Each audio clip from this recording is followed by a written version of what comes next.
Gracias, presidente. Quisiera preguntar quién de aquí de los presentes no tuvo la oportunidad estudiando de hacer un ensayo del artículo 3º constitucional o en el posgrado estudiar el artículo que contempla la educación de México.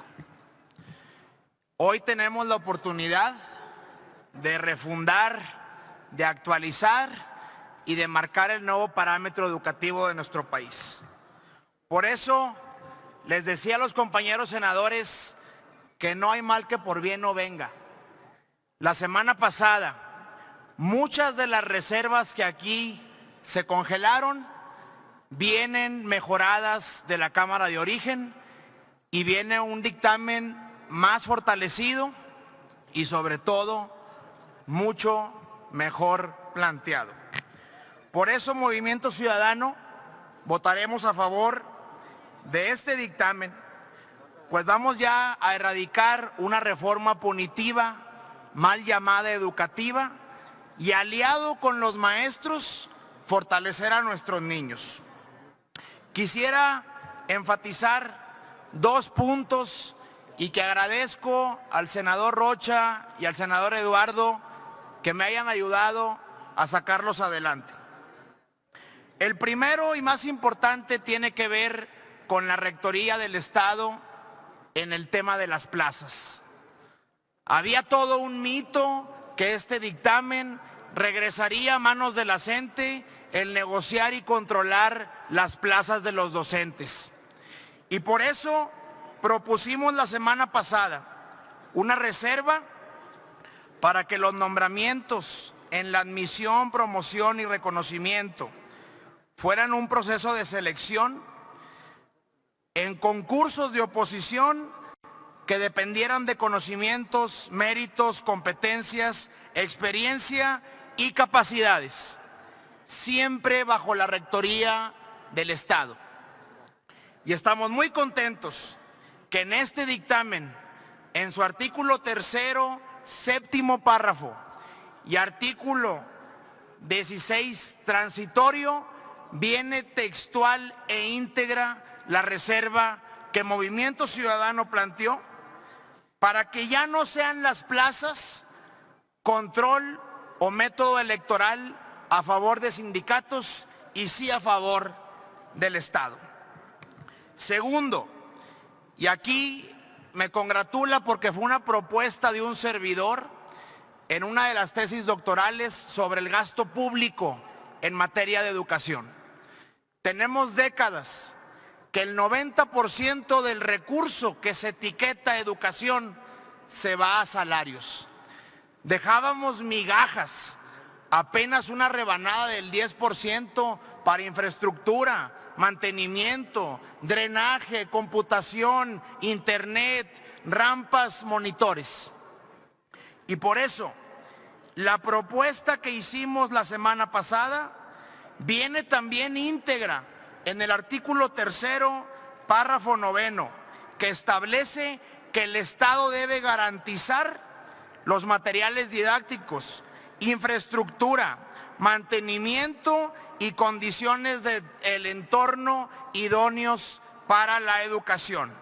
No solo eso, obligamos en un transitorio que la Cámara de Diputados debe contemplar los recursos necesarios para dar cumplimiento a este artículo 3º y además hacer un fondo federal que prevea los recursos económicos para garantizar esta infraestructura.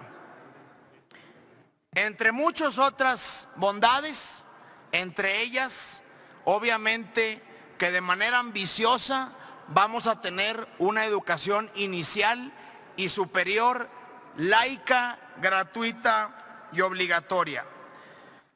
Me brinco muchos beneficios para cerrar diciendo lo siguiente. Yo soy un convencido que la Constitución está para plasmar principios rectores, no para reglamentar lo que debe estar en ley secundaria. Por eso hoy tenemos una Constitución parchada y que es la más larga del mundo. Yo me conformo con estos principios, pero estará en nosotros, en la ley secundaria y en la implementación y ejecución del Ejecutivo, que este dictamen sea realmente un logro y no un fracaso. Tengo la esperanza que esta reforma educativa logrará que México salga del último lugar de la OCDE y nos traiga un porvenir para nuestros niños, nuestros maestros, nuestros padres y nuestra sociedad. Muchas gracias y felicidades a todos ustedes. Gracias. Gracias, senador. Tiene la palabra la senadora Verónica Delgadillo.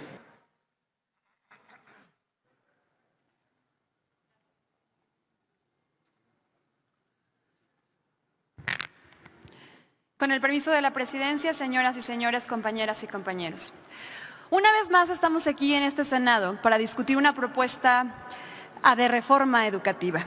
En este escenario valdría la pena preguntarnos del lado de quién queremos estar. Si queremos estar del lado de los niños, de las niñas, del lado de los maestros, de los padres de familia, o del lado de aquellos que quieren que el desastre educativo en nuestro país continúe. Ese desastre provocado, por cierto, por quienes aprobaron la reforma educativa en el sexenio pasado y que se hizo de espaldas a los maestros y de espaldas a la gente. Y que quiero recordar que Movimiento Ciudadano fue la única fuerza política que votó en contra de esa reforma educativa y de todas las reformas estructurales del sexenio pasado. Quizá la lección más importante que debe dejar ese episodio tan bochornoso del sexenio anterior sería muy importante tomarlo en cuenta, sobre todo a la nueva mayoría de este Senado. Y es que los grandes cambios que México necesita no se imponen, se construyen. Y tampoco se hacen descalificando a aquellos que piensan diferente, creyendo que la única visión válida es la de un solo hombre. Que quede claro, México no es el presidente, México no es la mayoría de Morena, México somos todas y todos. Este Senado tiene la oportunidad de aprobar esta reforma educativa el día de hoy, que tiene su origen precisamente en el consenso, en el trabajo de maestras, maestros, organizaciones de la sociedad civil, padres de familia. Hoy tenemos la oportunidad de transitar hacia una educación de calidad, de excelencia universal e inclusiva, en una reforma en la que se deja de linchar a los maestros y a las maestras y en la que se pone por encima de todo el interés superior de las niñas y de los niños en nuestro país. Esta ha sido la apuesta de Movimiento Ciudadano, por eso somos congruentes y porque México necesita esta reforma y no puede esperar, ni tampoco su gente, es que nosotros vamos a votar a favor. Y vamos a votar a favor de esta reforma porque esta propuesta no es la propuesta del presidente. Esta propuesta es una que construimos entre todas y todos. Votaremos a favor porque, al contrario de lo que quería el presidente, logramos que se respete la autonomía universitaria, logramos que se reconozca la educación superior como un derecho, que el Estado brinde la infraestructura idónea para una educación de excelencia, que se incluyera el cuidado del medio ambiente y la perspectiva de género en los planes de estudio para darle un giro completo a la educación de México. Y por supuesto, porque la educación para la vida se incluyó, una causa por la que ha luchado Movimiento Ciudadano y que ya se aprobó en el Congreso de Jalisco, donde somos mayoría. Ahora nuestras niñas y nuestros niños no solo aprenderán matemáticas y español, van a aprender a cuidar su salud, a manejar sus emociones, a aprender valores como la paz y la tolerancia que tanta falta le hacen a México. Eso sí, quiero recordar que esto no es un pase libre. Por eso le quiero recordar al presidente que su principal tarea será la de garantizar el derecho de las niñas y de los niños a una educación de excelencia. Y eso solo se va a lograr fortaleciendo el corazón de la educación, con maestros capacitados, con escuelas dignas. Así de claro y así de complejo. Y digo así de claro porque si se aprueba esta reforma ya no va a haber pretextos que valgan para no cumplir con su responsabilidad.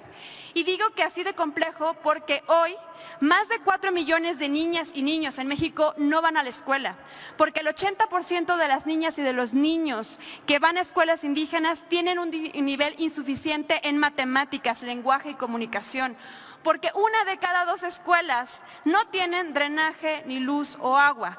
Y 1 de cada 5 escuelas en México tienen techo de lámina, de cartón o de palma.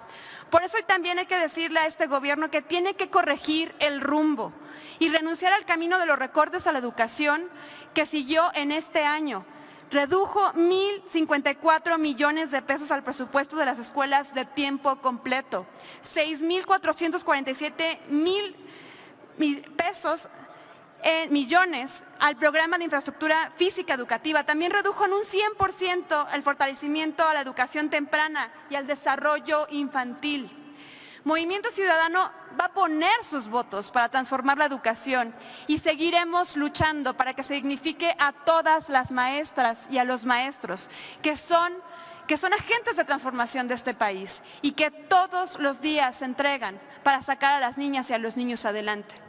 Estamos del lado de los maestros, hay que dejarlo muy en claro, y también estamos del lado de la educación de calidad. Vigilaremos que este gobierno no cambie una mafia para poner otra y que nunca más se negocien plazas ni contratos en lo oscurito con grupos políticos o sindicatos.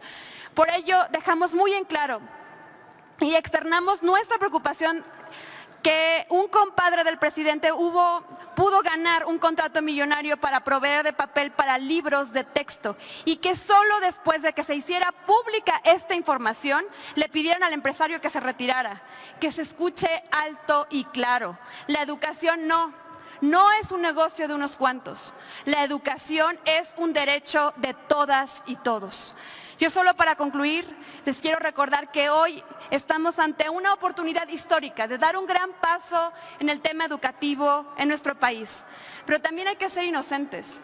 No hay que ser inocentes. Esto no será suficiente.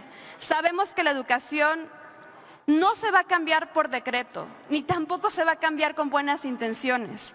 Por eso necesitamos que este gobierno pase de una vez por todas de las palabras a las acciones.